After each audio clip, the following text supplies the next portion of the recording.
O tema que nos é proposto nessa noite é uma frase que se encontra na carta de Tiago, do apóstolo Tiago, onde ele envia as 12 tribos de Israel.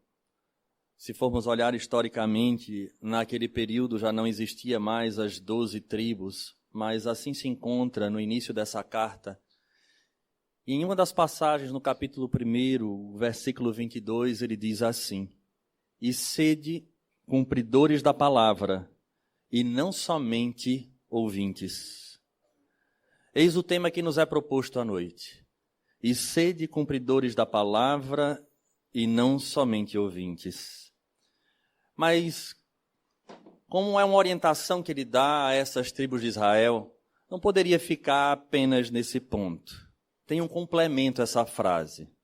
E diz assim: "E sede cumpridores da palavra e não somente ouvintes, enganando-vos com falsos discursos." Se nós colocássemos isso num outdoor, ou até mesmo a condição de termos a possibilidade de estudarmos em nossa casa e fazermos uma relação com o que vivemos nos dias contemporâneos, perceberemos que a impressão que passa é que Tiago escreve ao movimento cristão nessa fase da transição planetária. Por isso, a nossa casa se propõe, neste mês de aniversário, voltar os olhos para essa perspectiva do Cristo trazido pela doutrina espírita sem atavismos. Mas não é só o atavismo daquela figura crística mitológica, mas, acima de tudo, do Cristo que estão tentando desenhar.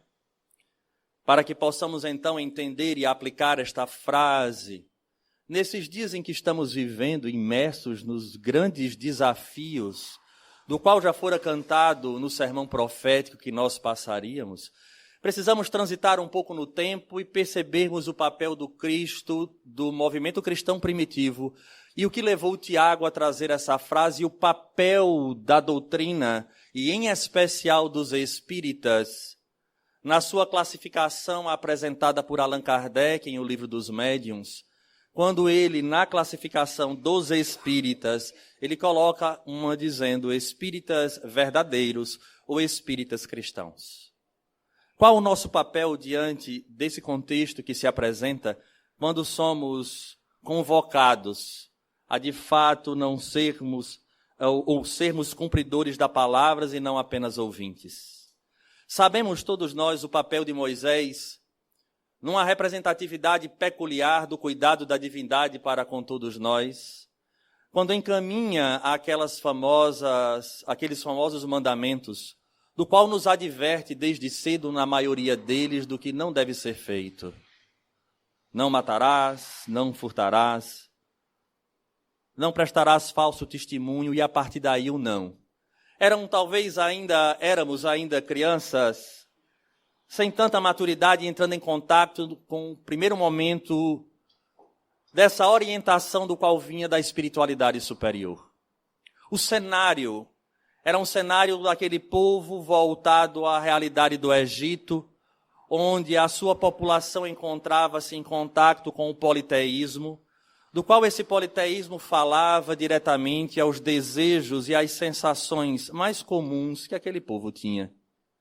Na medida em que eles fogem do Egito, que há aí uma representação filosófica da condição da materialidade do qual o Egito representava, apresenta-se a ele esses mandamentos que agora começa a ordenar, a criar limites, de tal maneira que o indivíduo agora passa a viver um início do que nós podemos dizer uma porta estreita.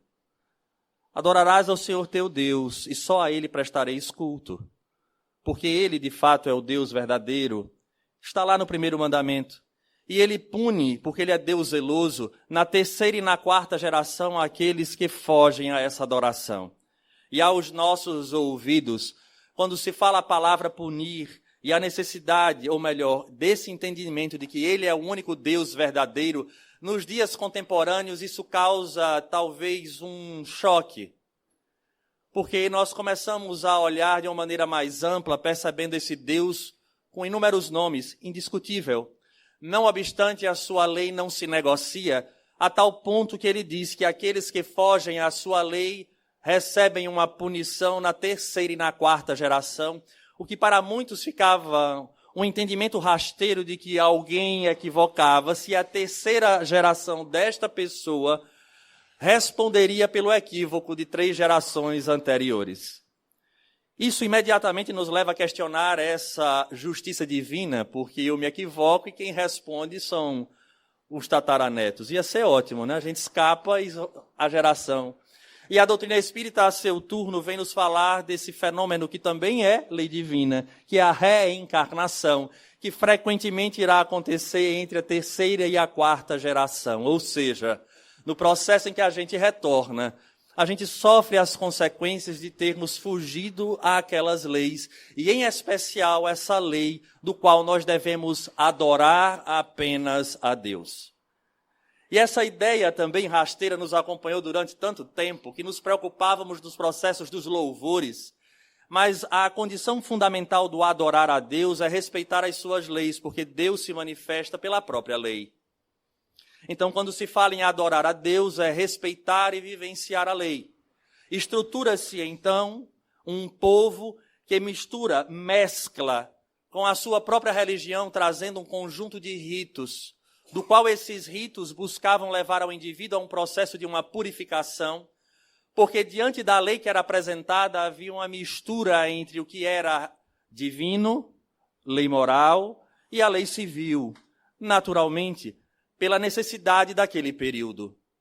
Mas vamos observar que desde lá, quando se chega a esses mandamentos e se apresenta aquele povo vinculado a Moisés e a partir dali a todos os outros profetas, havia um cerco das inúmeras religiões politeístas que frequentemente convocavam o indivíduo a um afrouxamento moral para que enxergassem a vida e as leis de um ângulo que fosse agradável aos próprios sentidos. É nesse cenário que mais adiante encontraremos, chegando à Terra, a figura do Messias. E esse Messias era tido como libertador por excelência.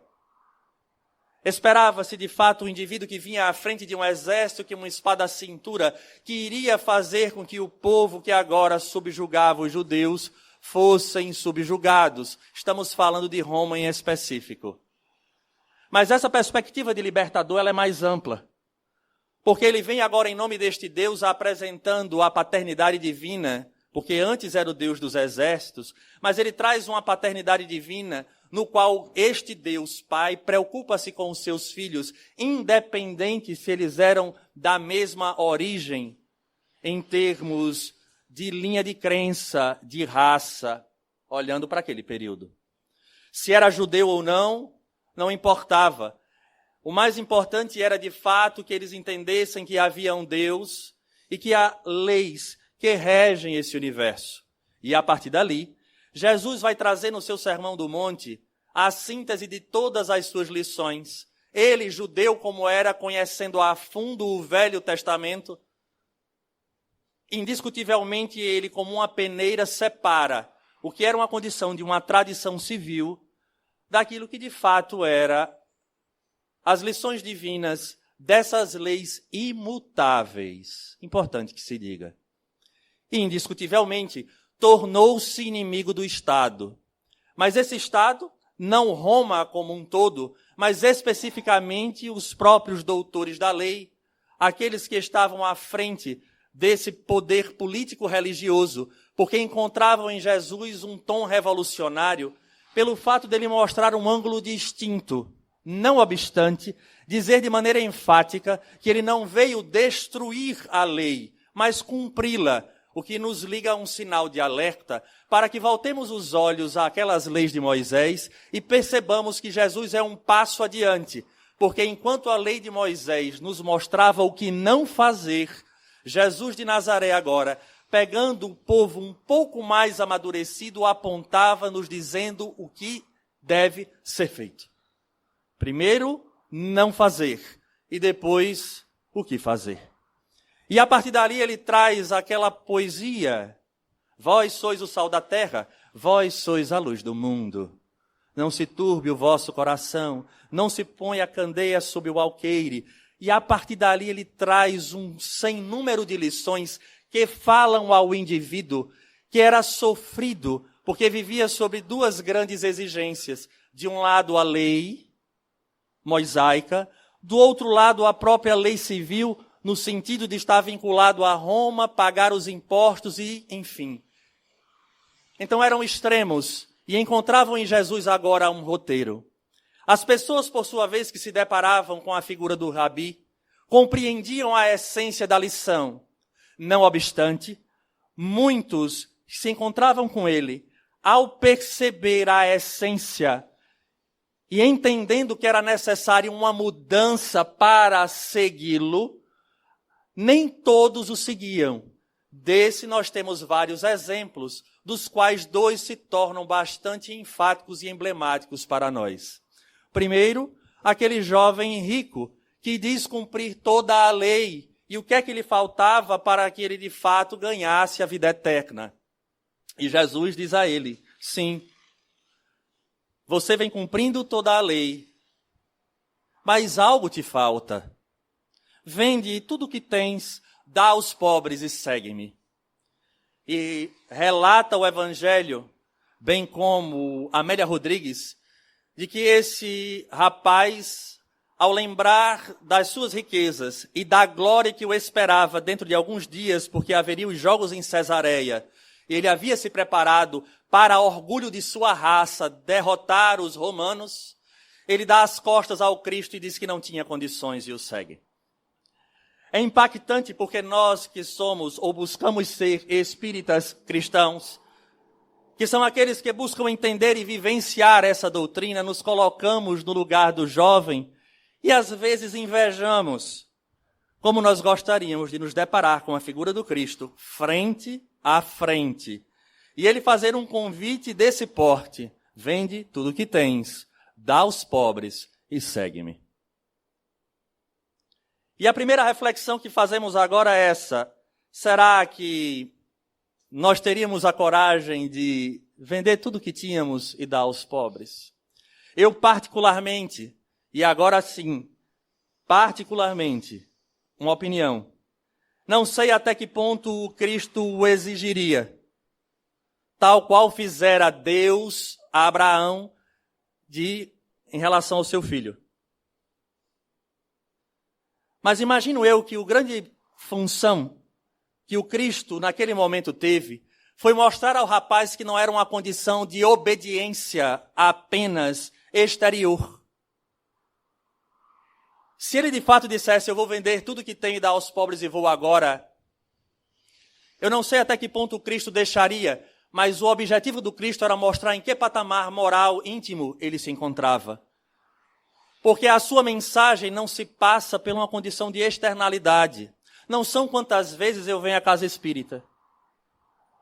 Não é por uma luta de posição hierárquica em qualquer campo religioso. Não é por trazer uma camisa.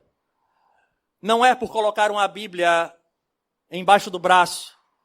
Não é por fazer parte de uma reunião mediúnica. Nem por receber um passe. O Cristo vem falar dessas leis aplicadas em nossa existência para que nós venhamos a atingir a meta, as 2 únicas fatalidades do nosso existir. A primeira fatalidade, que fatalidade é aquilo que ninguém foge, que vai acontecer, é a morte. Ninguém escapa. A segunda é que nós seremos felizes. Ninguém prometeu imediatismo. A fatalidade da lei é essa.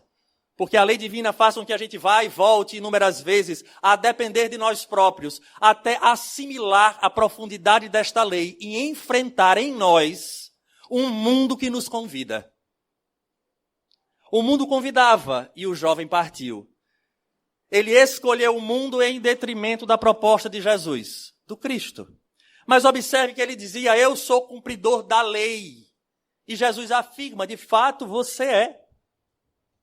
Mas uma coisa te falta, esse apego, esse egoísmo a coisas, a pessoas, a posições, a ideologias. O segundo grande exemplo que nós temos, talvez um dos mais bonitos, particularmente em que eu vejo a exposição do Espírito Amélia Rodrigues trazendo na obra Primícias do Reino. Eu tenho até a imagem desenhada, porque ela faz um desenho, né? As pessoas fazem um desenho do contexto que ela conta, de um jovem chamado Natanael Ben Elias. Talvez as pessoas não lembrem do nome, mas como eu disse, é tão marcante para mim que o nome eu decorei. Mas ele é o paralítico que desce do telhado na casa de Simão Pedro. E ele fala diretamente: Natanael Ben Elias, que queres que eu faça? E narra Amélia Rodrigues que esse jovem olha para ele aturdido, porque quem é este homem que eu nunca vi na vida e me chama pelo nome completo? E me pergunta de maneira frontal: Natanael Ben Elias, que queres que eu faça? Mais uma vez nos coloquemos nesta situação, iríamos nos deparar com a figura do Cristo e ele perguntaria nominalmente: o que queres que eu faça? Qual seria a nossa resposta? Não precisa partilhar, só pensem.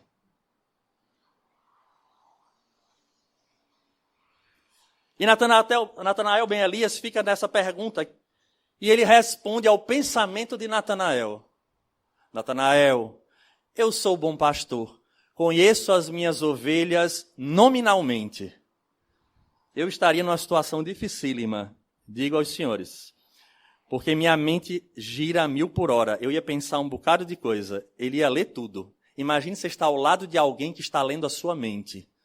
Porque ele fez essa pergunta na cabeça: quem é este homem que me conhece nominalmente e eu nunca o vi? Aí ele disse: Natanael Ben Elias, eu sou o bom pastor, conheço as minhas ovelhas nominalmente. E aí ele diz: eu quero ser curado, eu quero voltar a andar. E aí ele afirma: Natanael Ben Elias, teus pecados são perdoados, levanta-te e anda. E ele novamente pensa do lado de Jesus. Ele disse: não era nem Natanael Ben Elias, esse era Alisson Guedes, porque na hora eu pensaria talvez na mesma linha. Disse: quem é esse homem que está dizendo que os meus pecados são perdoados? Quem ele acha que é?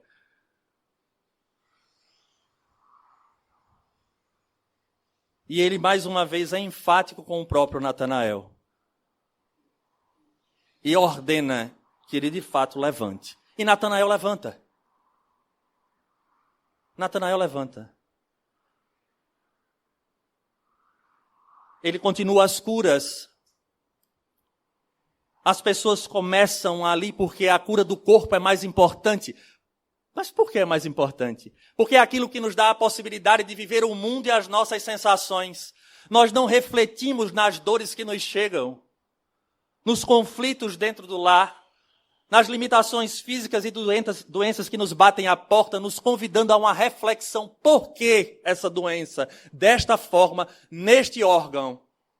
Qual a mensagem está sendo passada? Aquele jovem corre e vai embora feliz. Simão Pedro, ao final da tarde, olhando para a figura de Jesus, percebe-o desgastado. Mas Alisson, Cristo, sim, em humanidade.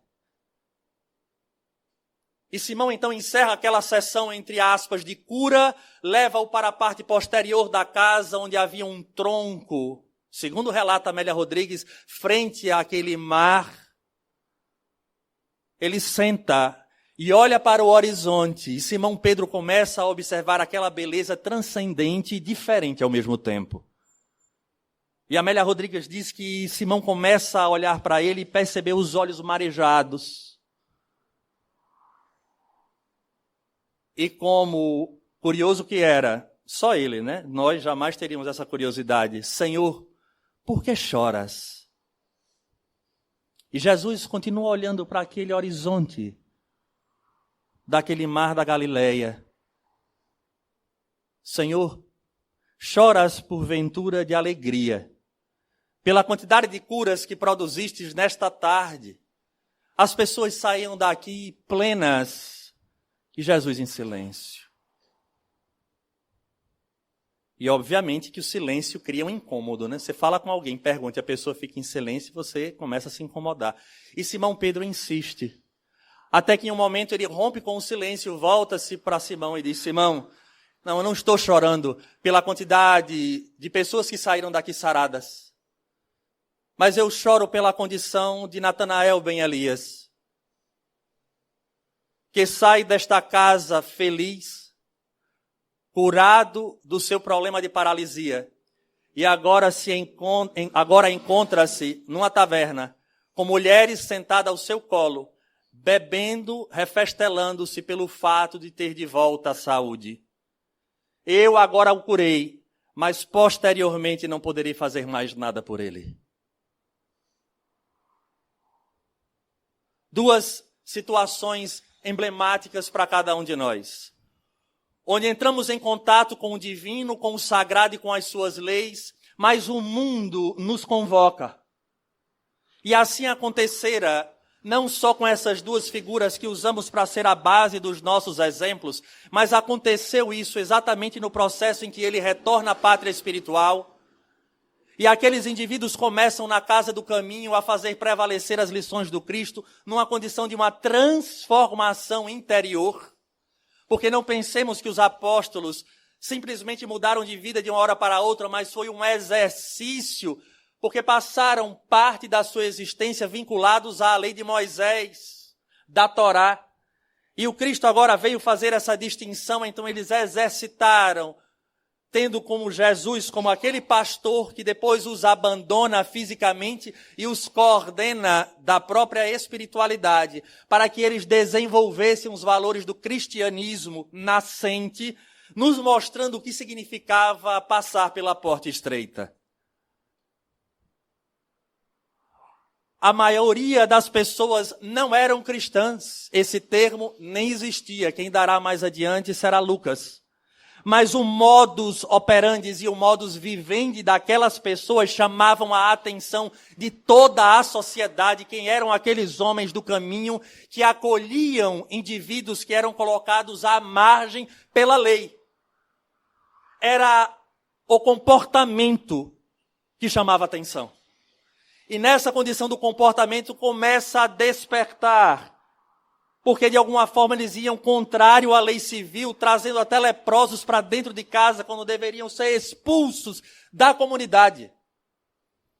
E imediatamente cria-se um comichão nas pessoas que iam até eles, até que é convocado uma figura peculiar que todos nós admiramos, mas que era um total defensor da lei de Moisés e cria a primeira perseguição aos cristãos, a figura de Saulo de Tarso, doutor da lei. Vejamos que o que chama a atenção, não havia um outdoor, ou como existe aqui na frente da nossa casa, Grupo Espírita Francisco de Assis, Casa do Caminho. Não esquece, não tinha propaganda. Então as pessoas começavam a se diferenciar daquele povo politeísta de um lado, porque nas cidades grandes como Jerusalém, nós tínhamos a figura dos judeus e tínhamos figura de outros indivíduos que vinham de outras regiões. Mas o comportamento daqueles que entraram em contato com as verdades do Cristo chamava atenção. E logo começou o processo da perseguição, sendo o primeiro mártir a figura de Estevão. A partir dali os apóstolos sofrem toda uma pressão até que Saulo de Tarso é convocado em Damasco, frente a frente com o Cristo, que lhe pergunta, né? Saulo, Saulo, por que me persegues? E todos nós sabemos. Saulo, então, transforma-se no Paulo e ele percebe que é necessário essa mensagem ganhar o mundo. E ele começa a andar pelo velho mundo, levando adiante a mensagem deste evangelho. Quando encontra Lucas, e Lucas vai batizar, eu vou usar esse termo, do cristianismo. Mas, Alisson, por que você está falando isso? O tema é sede cumpridores da palavra e não somente ouvintes. Porque o cuidado dos apóstolos não foi outro que não esse. Ao surgirem as comunidades cristãs primitivas, as pessoas abandonavam as suas velhas crenças, as velhas condutas que sempre tiveram baseadas naquilo que nós ou que eles acreditavam, porque a nossa vida versa sobre a nossa crença. Nós somos o que nós acreditamos. E aí começa o grande choque entre o ouvir e o viver. aquela proposta libertadora. Porque na medida em que o Cristo nos falava que não era mais necessário nenhum rito, não era necessário mais comportamentos exteriores, vejamos que indivíduos iam abandonando os velhos hábitos pagãos repletos de ritualísticas e imagens. E na medida em que abandona, indiscutivelmente gera um desconforto na massa. Porque quem vive na escuridão, quando se depara com a luz, os olhos ficam ofuscados. E a nossa tendência é querer apagar a luz para permanecermos na escuridão.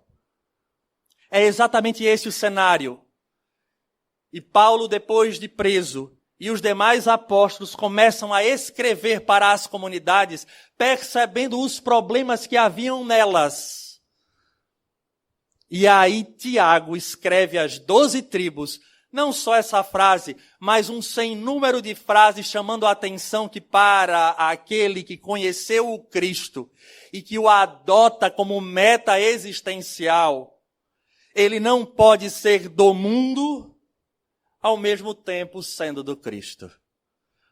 Porque desde o início eram perseguidos. Porque quando, repito, diante da escuridão que se vive, alguém apresenta algo diferente, ou nós arrastamos para a nossa vivência, ou queremos destruir quem nos lembra qual deve ser o caminho.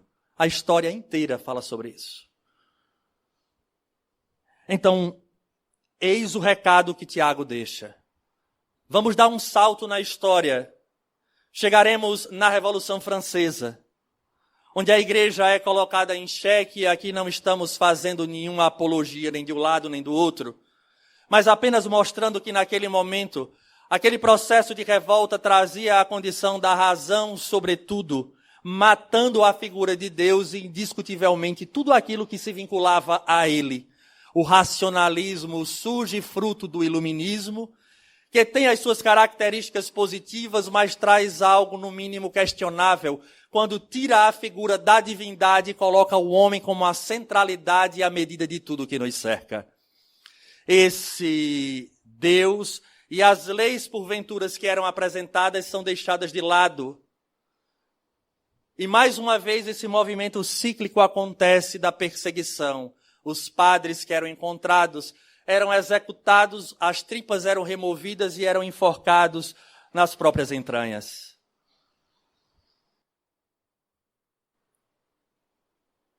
Mostra-se um lado da revolução no processo de uma liberdade, da queda do absolutismo, mas não se mostra o outro lado em termos de moralidade. Após esse cenário, dentro de algum tempo, receberemos então espíritos vindo à Terra, auxiliando no resgate dessa mensagem libertadora, equilibrando essa figura do humanismo crescente com a condição do espiritualismo necessário, porque o homem é esse complexo. É no momento do positivismo, de ciências materialistas, é nesse seio que nasce a doutrina espírita através do campo científico no qual Allan Kardec pesquisa e nos traz os informes. E há um choque mais uma vez. E era indiscutível que o evangelho redivivo seria perseguido. Por que evangelho redivivo?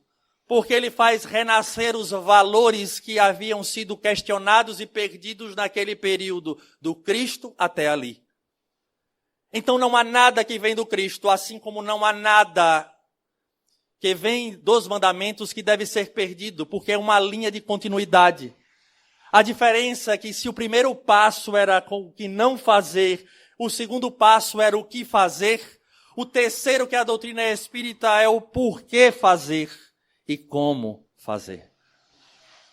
Não era seguir de forma cega, fechando os olhos e dando as costas ao mundo, mas, acima de tudo, fazendo com que o indivíduo despertasse para a divindade pelo viés da razão e do bom senso. Esse é o cenário. Kardec sofre as perseguições, o mundo espírita, que se alastra rapidamente, sofre as perseguições e os questionamentos até hoje. E aí nós nos deparamos no cenário atual. E é exatamente calcados nas lições que o Espiritismo nos traz, que nos dá a possibilidade de aprofundarmos um pouco mais esse ditado, esta frase, esta orientação de Tiago a cada um de nós, para sermos cumpridores da palavra e não apenas ouvintes. O porquê disso? Talvez a pergunta ideal não é nem essa. Nós corremos algum risco de sermos ou cumpridores e não sermos ouvintes, ou sermos só ouvintes da palavra? Isso é algo que o grande meta da nossa noite é essa. O desafio agora vai ser esse. O que é que o Espiritismo traz para a gente? Primeiro, Deus soberanamente justo e bom, onde suas leis são imutáveis, tal qual ele é imutável. Nos é dado o livre-arbítrio e a doutrina agora começa a esmiuçar essa nossa história. Porque essa convocação de Tiago não é para a comunidade cristã apenas para a sua manutenção, mas ela é, acima de tudo, para a execução daquela fatalidade que todos nós chegaremos, que é a felicidade. Por que nos tornamos espíritas? Porque abraçamos essa causa. A maioria de nós provavelmente teve algum momento na vida em que as próprias crenças não respondiam às dores ou aos desafios. Nós queríamos algo que nos fortalecesse, que explicasse, que nos apontasse o rumo. E aí chegamos à casa espírita e entramos em contato com esta doutrina consoladora, como se o papel fosse apenas passar a mão na cabeça para consolar. E é nesse instante que perceberemos que Kardec teve um extremo zelo para, neste corpo kardeciano, nos trazer a orientação de algo muito mais grave, de entendermos que antes de encarnados, somos espíritos imortais, num ciclo das reencarnações, onde de fato aquilo que fazemos agora não tem, ou melhor, não repercute mais no passado, mas acima de tudo no futuro. E lamentavelmente por esse ranço que nós temos com a palavra reencarnação, muitos espíritas têm olhado constantemente para trás diante das dores que agora traz, e ficam se perguntando: o que foi que eu fiz? Quem era essa pessoa na minha vida? A doutrina espírita não nos convoca a olhar para o ontem, nos convoca a olhar para frente. Hoje e para frente. Daí a necessidade de fato, sermos cumpridores da palavra e não ouvintes. Tem a ver com essa nossa história. Se alguém tem alguma dor, se alguém tem algum desafio, essa frase é diretamente para cada um de nós que está passando por isso. Mas, Alisson, qual a relação? A relação é simples. Nós nos encontramos na atual existência, nessa experiência coletiva, aqui e socialmente falando, porque temos ainda débitos com a consciência. Com a consciência. Eu não falei com ninguém, tá? Com a consciência. A doutrina espírita nos diz que essa lei divina foi posta na consciência do indivíduo. Quando chegamos na erraticidade, esse termo, para quem não conhece, a erraticidade é o local e esse tempo que passaremos na espiritualidade entre uma existência e outra. A gente desencarnou, morreu, entra na erraticidade. Passa um período lá se preparando e volta no processo da reencarnação. Esse lapso de tempo distante da matéria, chamamos de erraticidade. Quando chegamos na erraticidade, as máscaras, o amortecedor que é o corpo, desaparece. E nesse momento vamos entrar em contato com a lei divina que está na consciência e que nos apontará, via consciência, o que nós fizemos de equivocado e o que nós fizemos de certo. É nesse momento em que as dores surgem. Se alguém aqui já teve uma experiência de equivocar-se com alguém e dizer: mas rapaz, eu fui tão grosseiro com fulano, eu fui injusto. Quando a gente se desperta para essa condição do arrependimento, como diria Allan Kardec, se alguém já teve essa experiência e sabe do que eu estou falando, dói. E o primeiro mecanismo que nós utilizamos para entorpecer a dor é utilizar a ferramenta do orgulho para ver se a gente silencia ou a gente justifica e serena aquela dor. Mas fulaninho foi muito grosseiro. Tenho certeza que em outra situação acontecesse, ele também agiria assim. Nós vamos utilizando as artimanhas. São os mecanismos de fuga do ego. A racionalização, por exemplo, de querer ajustar um meio para justificar aquilo que nós fizemos. Só que isso na espiritualidade funciona durante um período. Os relatos mostram numa obra chamada Céu e Inferno, a quarta obra da codificação. O relato de espíritos que chegam do lado de lá e falam da dor que sentem. E essa dor é tão intensa que leva a estados de loucura. E no momento em que há um certo lapso de lucidez, esse espírito pede a Deus, lembrando da figura do Cristo, uma oportunidade de ser socorrido para diminuir a dor que parece ser eterna. Daí a ideia das penas eternas do lado de lá. E a misericórdia divina é porque Deus é soberanamente justo e bom, mas como dizia João Evangelista, Deus também é amor.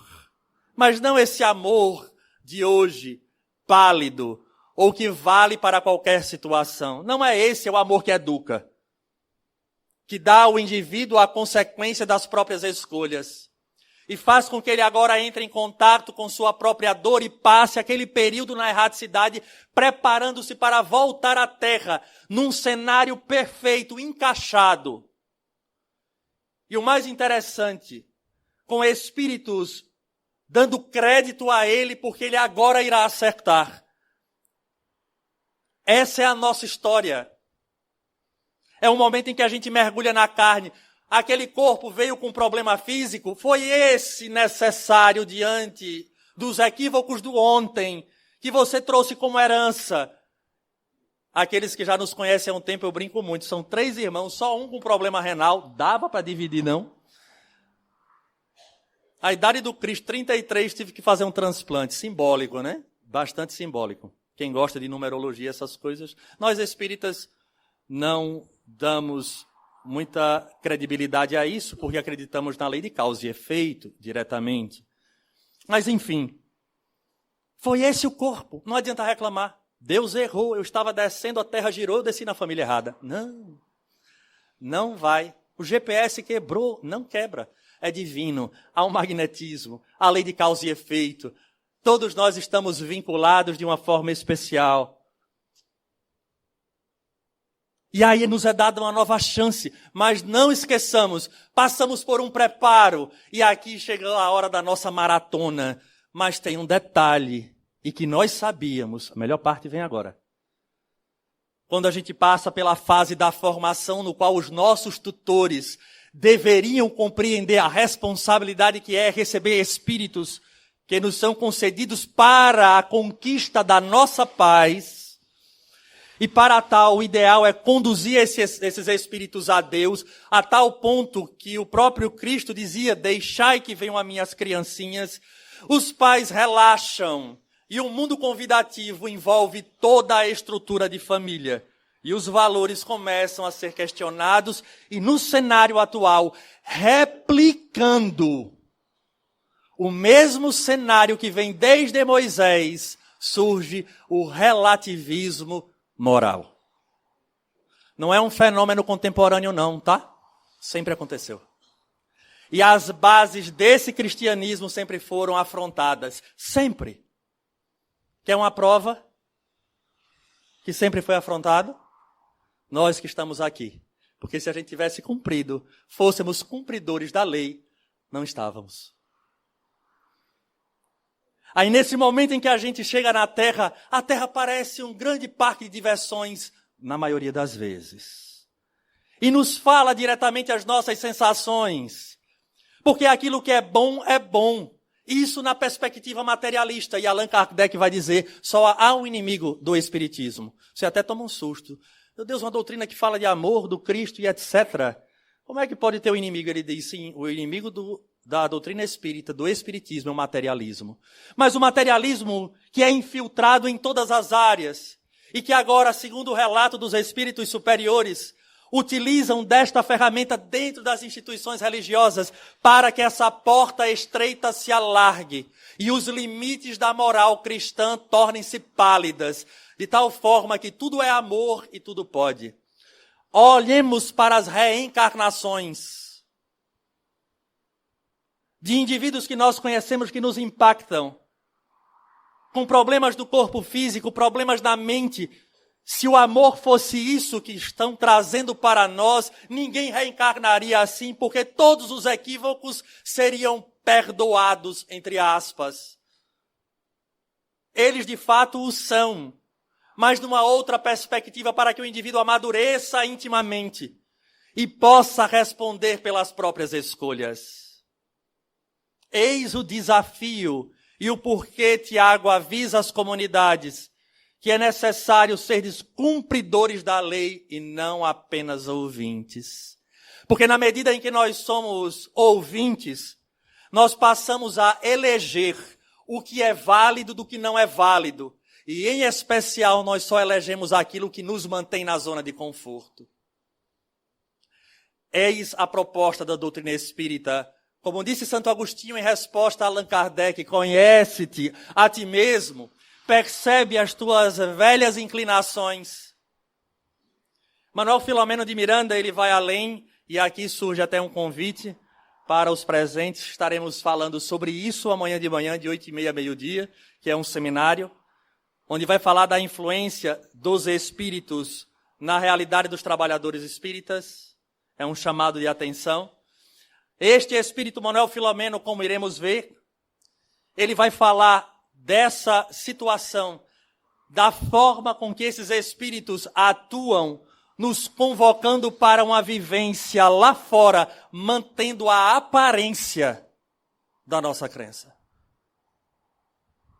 É desafiador. Mas o melhor é que ele diz que após o desencarne, quando entra em contato novamente no ciclo do nascer, crescer, morrer e voltar para a espiritualidade, o sofrimento dos espíritas que entraram em contato com o Cristo e que não aproveitaram a oportunidade para fazer a transformação. E como é que esses espíritos atuam? Velhos parceiros de farra, de festas, de homicídios, de furtos. Como eles agem? Não é gerando problema, nem dor. Não. Não nos iludamos. Há situações de influência espiritual que nos geram desconforto, mas na maioria das vezes é o estímulo como se fosse um grande vento soprando na vela dos nossos desejos. O que eu quero acontece, facilitando com que eu coloque para fora aquilo que eu percebo do mundo, a minha ótica, e não seguindo o roteiro que nos foi dado para seguir, tendo em vista que o Evangelho é a exemplificação dessas leis morais. E Manuel Filomeno de Miranda, esse espírito que trabalharemos amanhã, vai dizer que os grandes acadêmicos, apesar da grande importância que tem para o avanço da ciência, têm servido os conhecimentos para que os indivíduos deixem de lado essa condição da espiritualidade e ponham os conceitos transitórios do mundo acima dos conceitos imortais das leis divinas. Olhamos hoje para a nossa sociedade e o que não vemos senão isso. Tudo aquilo que nós conhecemos como deve ser a moral cristã.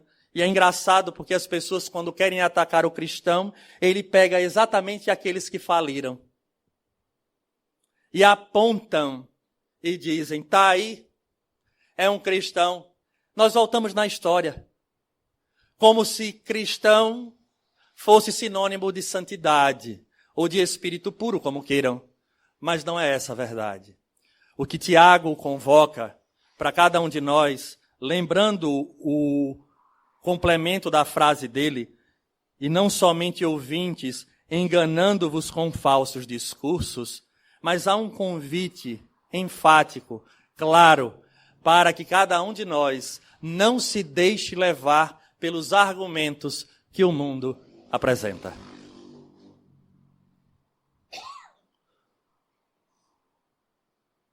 Jesus dizia, frase muito repetida nos momentos das nossas dores: vinde a mim, todos vós que estáis cansados e sobrecarregados, que eu vos aliviarei. A gente repete tanto que a gente esquece de avaliar o que ele quer dizer. Cansados e sobrecarregados. Ora, será que nós estamos verdadeiramente cansados das nossas crenças? Cansados dos nossos velhos hábitos?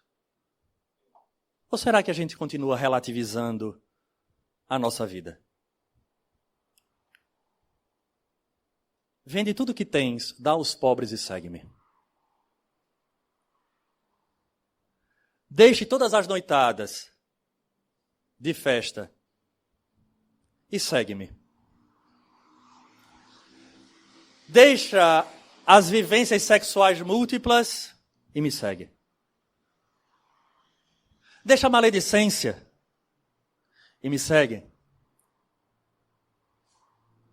Deixa a glutoneria e me segue. Deixa o desejo de poder e me segue. Dá para perceber que a proposta que ele faz ao jovem, ele faria a cada um de nós num aspecto diferente.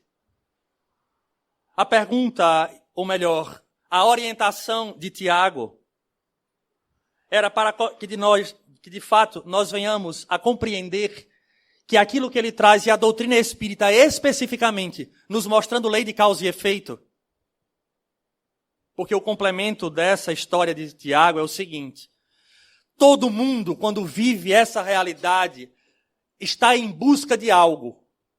E frequentemente esse algo é essa alegria interior.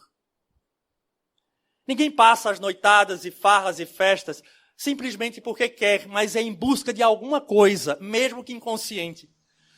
Quando se tem parceiros múltiplos, não se está buscando outra coisa a não ser aquele alguém que de fato vai lhe complementar, entre aspas, porque nós somos uma integralidade. Mas alguém que partilhe. E às vezes a fuga para a frustração de nunca ter encontrado alguém é ter todo mundo. E a proposta espírita, que não é outra a não ser essa, do próprio Tiago, é nos convocar para dizer que a verdadeira felicidade é fazer com que o indivíduo atinja o equilíbrio do conhecimento desta lei que está na consciência e a vivência que tem no mundo.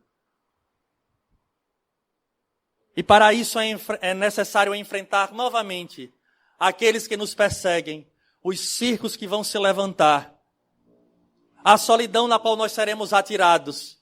Mas observemos que todos aqueles que nós admiramos fizeram essa escolha. E hoje se encontram em altas esferas como espíritos que auxiliam o Cristo na evolução dos planetas. Encontra-se ao nosso alcance a possibilidade de eleger o que é certo, independente da bandeira do qual o indivíduo se ligue. Acima dessa condição, seja ela qual for, existe uma lei superior, que é esta que nos indica, segundo os Espíritos, o que deve e não deve ser feito. E que o homem só será infeliz quando dela se afasta. E a nossa história fala sobre isso. Portanto, nos esforcemos para conhecer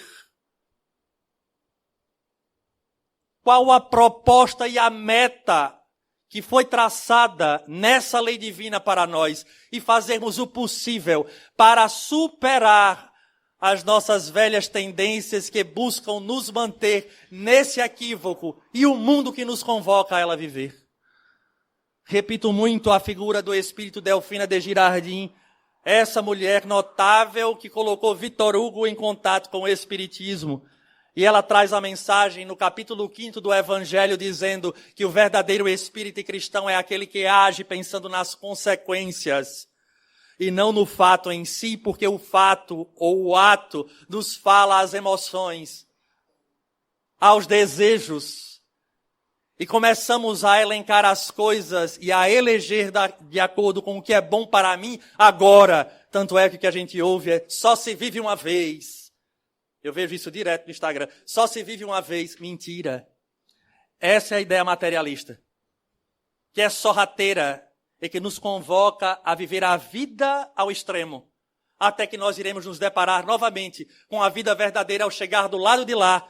E como André Luiz, espírito que escreve uma obra famosa que virou filme chamada Nosso Lar, vai dizer que é surpreendido com o diagnóstico que teve de ter sido um suicida. E ele, médico, disse, alto lá, suicida não. Eu morri de câncer no intestino.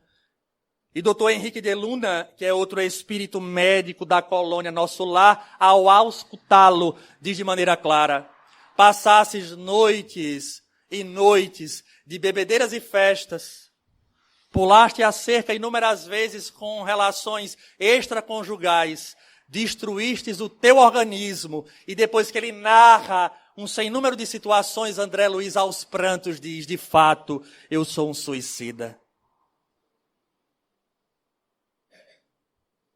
A doutrina espírita vem a seu turno esclarecer e nos falar do que nos aguarda novamente. Novamente. Porque todo mundo aqui já morreu algumas vezes, já entrou para a espiritualidade algumas vezes, já prometeu algumas vezes e volta à terra. E todos nós aqui estamos. E o mundo convidativo. E aí eu vejo espíritas, me perdoem, com crenças materialistas, ou seja, são somente ouvintes da palavra e não cumpridores. Temos que estar atentos. Mesmo que o nosso conhecimento, entre aspas, questionável humano. Por que você diz isso, Alice? Porque ovo, quando eu era criança, era ruim para o colesterol. Hoje o ovo é formidável. Fim das contas, quem estava certo, aqueles cientistas ou os de hoje? Eu estou falando do ovo, alguém lembra dessa fase? Não. Era assim, né? Ovo dá colesterol, não pode comer muito, que é muito colesterol. Aí hoje, coma ovo, porque é importante, você fica doido com a ciência. Eu não estou dizendo que ela não é válida, ela é válida. Mas observemos que acima dela há a lei divina. Para o espírita cristão, segundo Kardec, o espírita verdadeiro, a lei que deve nos nortear é a lei do Evangelho. São as leis morais que se encontram em O Livro dos Espíritos. Fora disso, nós estaremos correndo o risco de, mais uma vez, sermos enganados com falsos discursos. Imaginemos a responsabilidade que nos aguarda. Portanto, um alerta que eu trago, talvez uma palavra até otimista, quando estivermos sendo atacados e acusados de sermos, entre aspas, radicais por nos posicionarmos de acordo com o Evangelho, o que vale salientar que não se prescreve Evangelho para ninguém, mas se adota a conduta na própria vida, é um bom sinal. Porque ninguém, num termo muito popular conhecido, atira em pedras que não, ou atira em árvores que não dá fruto. Não se atira pedra em árvores que não dá fruto. Perdão.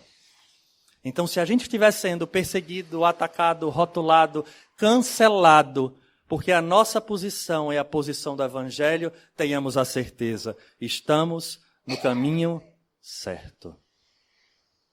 E para encerrar, que fiquemos com a frase do nosso querido Tiago. E sede cumpridores da palavra, e não somente ouvintes, enganando-vos com falsos discursos. A todos, um grande abraço, votos sinceros de saúde e paz.